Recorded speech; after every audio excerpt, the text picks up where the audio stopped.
Dave, we're here at the workbench talking about fishing jetties. Yeah. A lot of the fellows, all of them. Last week, Chad was talking in the lower coast region about the sheep's heads on the jetty, and then this week we got Bink talking about jetties. The big and reds. Carl just talked about it. Yeah, so let's go into a little bit about how you go about attacking a jetty, you know, because everybody has access to these jetties. You know, that's the great thing about them, and especially in Texas, they got those great big long jetties, and people can access them by foot or by boat. So these are a great place to go and try to catch these fish, because they attract all kinds of game fish. You know, whenever you have an outflow and an inflow of water into a bay, they're going to stack up there. So how would you go ahead and attack a jetty and an inlet system like this? So different tides. Understand what I'm going to tell you is just a general rule of thumb that we used when we were fishing the professional redfish tournaments. It worked very well for us. The first thing that we wanted to do is recognize that is the tide coming in. So I use this color for incoming tide. And as you can see, we have the arrow. This is what it would be going into the jetty. Now remember this, guys, wind and tide sometimes working together can magnify the current. So if you've got an east wind or a southeast wind and it's slightly behind the tide coming in, it's gonna have a tendency to push all the bait along the beach. And then when these fish that are moving down the beach hit the jetty, they gotta go out and around to get to the jetty. Right. This is where you're gonna wanna set up on the incoming tide, always on the ocean side of the jetty. So if you're over on this side, unfortunately, what you might have is a slick side, but you're still going to have tide coming in, so you'd be set up over here. Now remember this as well.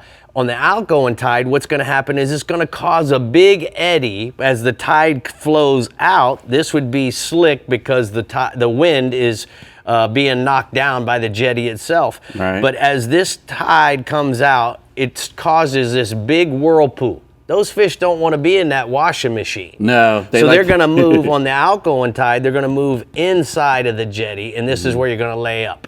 So now that we've established how the tide and the wind and where to position on incoming versus outgoing, Dave, I want to tell you this is really was a key for us.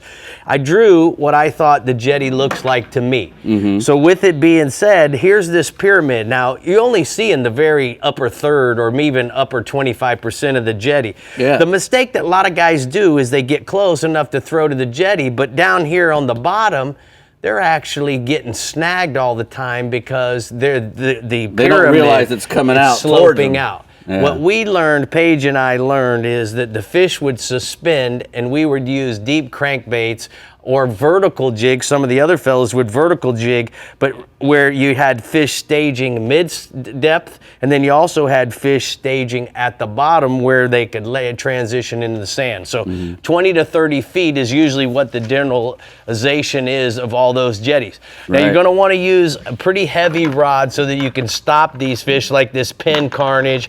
Use a big heavy bait caster. Fathom 2, yeah. The Fathom 2. This has got some real heavy duty pulling ability. And it'll cast as well. Yeah, you know, then you it's can made cast. for casting, and it's got a big crank on it too, so you can move those big bull reds up off the bottom. So Berkeley has a whole plethora of different lipless crankbaits. They make them all the way up to 1 ounce. Right. And these things work really well because you can throw them down the jetty, and that was the key to what Paige and I did. We didn't vertically fish. We would throw parallel to the jetty, and then we would try to have our lure, whether it was a deep running crankbait, when that lip would hit a rock and deflect and it would break that vibration, almost 90% of the time we would get a bite. The same thing. Because of a lipless crankbait, by nature, it swims like this. This would hit the rock, deflect off, and because it broke that vibration, boom, you would get the bite. The other thing that guys would do is they would use, weighted jigs and then vertically jig up and down. The key is use your electronics and see where the fish are staging. Most of them are going to stage between the halfway point all the way down to the bottom. Depending on how big the school is.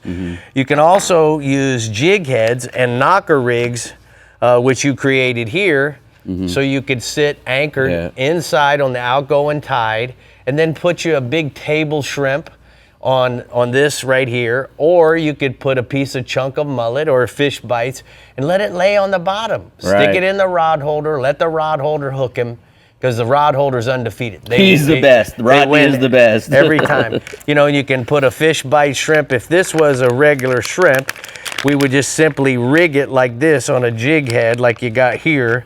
And we're just gonna go through the mouth of the shrimp and pop it out. And then now he's gonna swim perfectly in the current. He's just gonna lay there perfectly.